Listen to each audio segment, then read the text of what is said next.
right, good morning. Vlog today is about Bobby.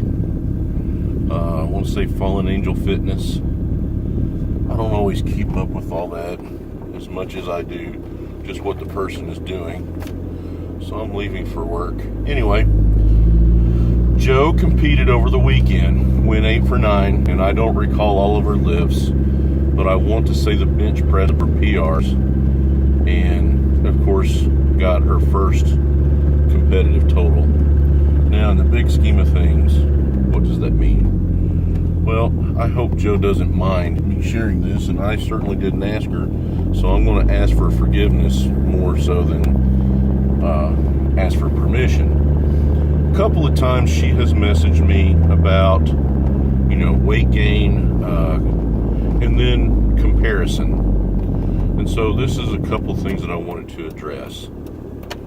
And I think what you learn when you compete like this is that you do something that you once thought was not only not probably possible, or improbable, but you thought maybe just not possible, if that makes any sense while I'm stammering.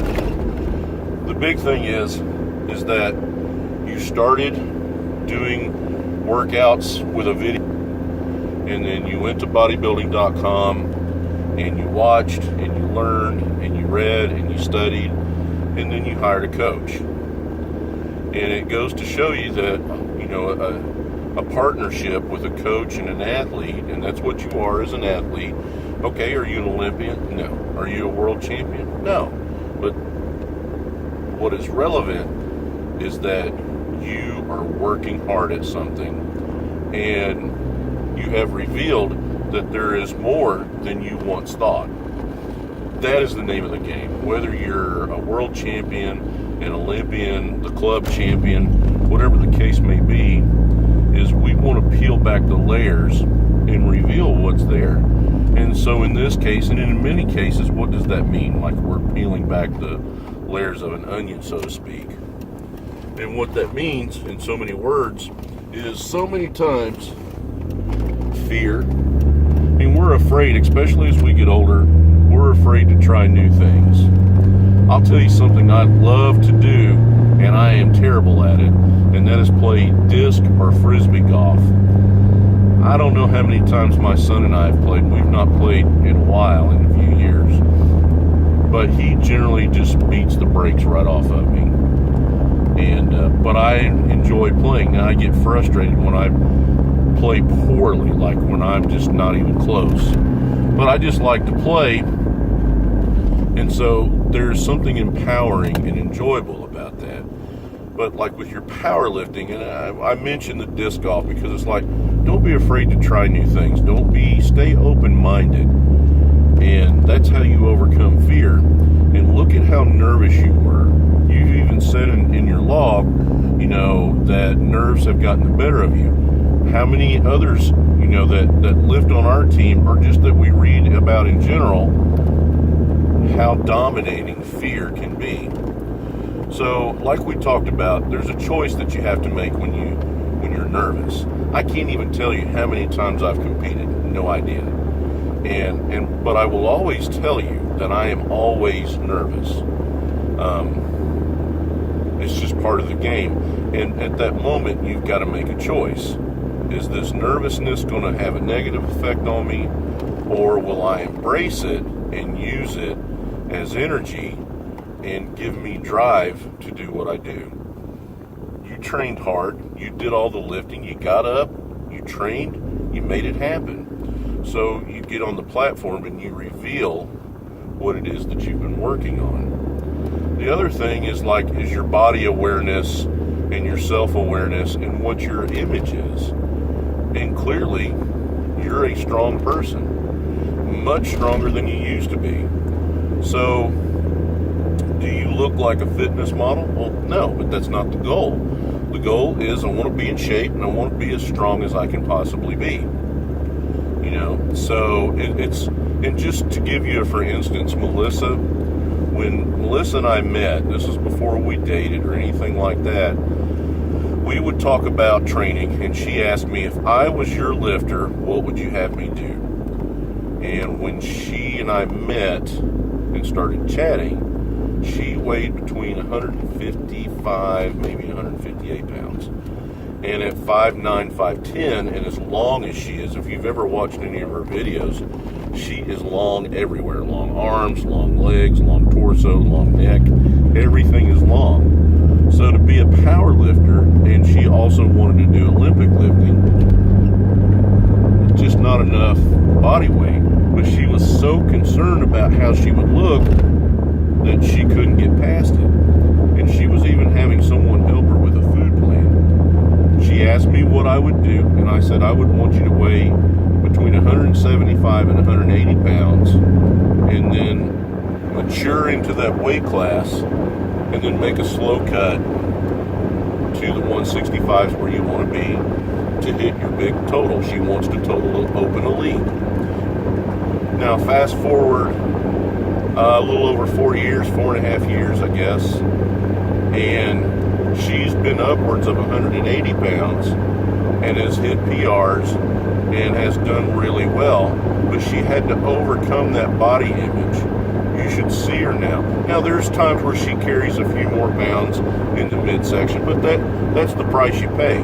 But when you see her in the gym, what are you looking at? You see how well put together she is, how strong she is, and how muscular and fit she is. So you learn to embrace the fear and what you see in the mirror. You start having a more realistic outlook on what those things are. And in the end, those things are empowering. And so my hope is, now that you've done this, one, that you continue doing it, and that you continue to improve, and we continue to work hard and find ways to get better. And that look at the things that you've been through that you've documented in your log. Look like your job situation. You hung in there, you did what you had to do, you got through what you had to get done to create an opportunity for you to move on. And you did that regardless of the fear, regardless of the stress. Those things are not defining. What is defining is what you do to get your end result. And the end result is you did everything that you had to do to make the most of that opportunity to prepare you for the opportunity that you're in. And clearly you're in a much better place. Same could be said for this powerlifting meet. Look at how you trained from ground zero, and look at what you did. You went 8 for 9 in an IPF affiliated meet. That's no easy task.